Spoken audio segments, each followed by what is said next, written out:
Jadi gue pernah denger anak muda zaman sekarang tuh males-malesan, mager-mageran, kerjaannya ngopi mulu.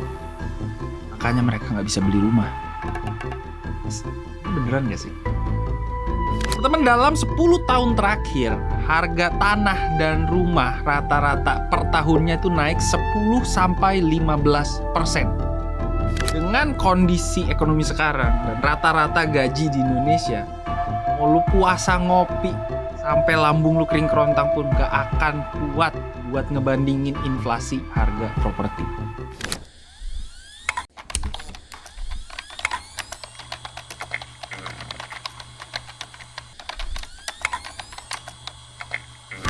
Supply dan demand.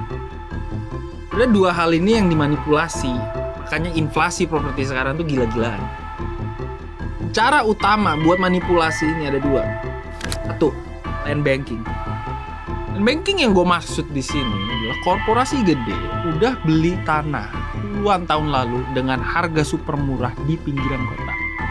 Begitu momentumnya pas, mereka bikin infrastruktur, bikin klaster mewah. Pas dijual, harganya digoreng habis-habisan. Yang kedua namanya gentrifikasi.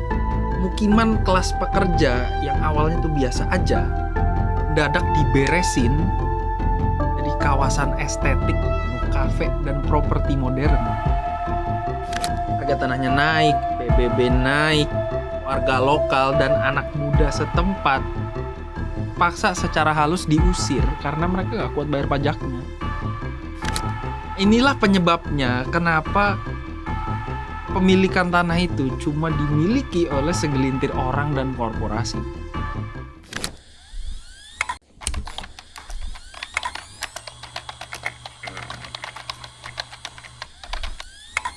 Ini ada sebuah mindset atau budaya di Indonesia di mana kalau orang belum punya rumah itu belum sukses. Mindset inilah yang bikin orang-orang tuh sampai maksain KPR beli rumah walaupun mereka sebenarnya nggak sanggup. Kalau lagi nih, rumah di pinggiran kota, jaraknya kira-kira 2 jam dari kantor. Kalau harganya 500 juta, ambil tenor panjang 20 tahun. Bunganya floating kira-kira 9%. Dengan cicilan 4 juta per bulan, uang yang dikeluarin selama 20 tahun itu bisa tembus 1,2 miliar.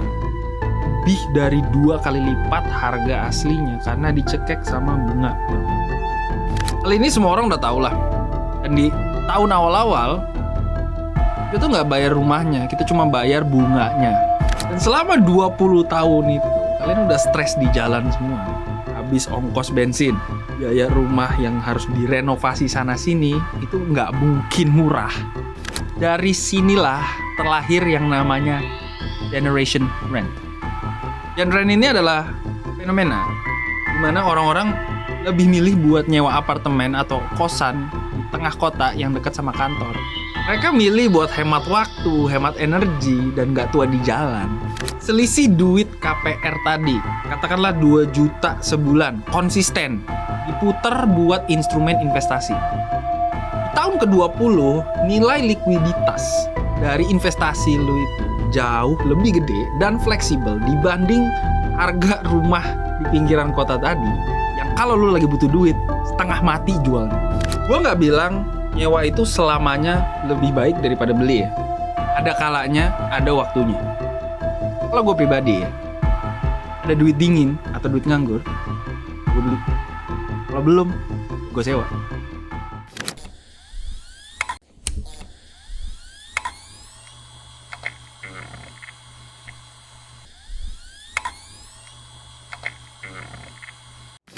Teman-teman, di luar negeri, generation rent itu udah bukan fenomena lagi, itu udah jadi lifestyle.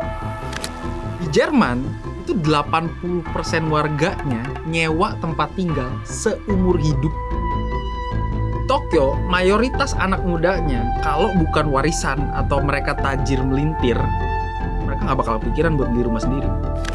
Negara-negara ini, mereka adem ayem aja, karena mereka punya aturan yang namanya rent control. Kontrak bisa dibikin dalam jangka panjang itu sampai puluhan tahun. Dan gak bakal tiba-tiba diusir secara paksa selama lu gak aneh-aneh. Maksudnya kalau di sini istilahnya tuh tiket baik. Lama lu bayar tepat waktu lah. Ini pemilik properti juga nggak bisa seenaknya naikin harga sewa sembarangan. Jadi balik lagi ke generation rent ya. Ini sebuah fenomena yang jalur evolusinya sudah pasti jadi lifestyle. Karena kalau KPR-nya 40 tahun, kita mau ngambil rumahnya umur berapa?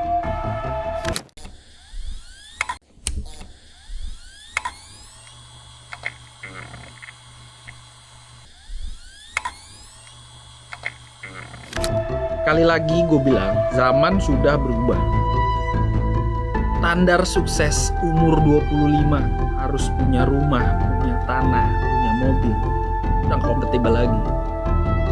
Akhirnya gue mau bilang, supply dan demand di industri properti itu sudah dimanipulasi, yang ujung-ujungnya nyiptain generation rent. Ini lahirnya sebuah revolusi lifestyle yang untuk anak muda sekarang at some point bakal jadi satu-satunya pilihan. Menurut kalian gimana? See you guys next video.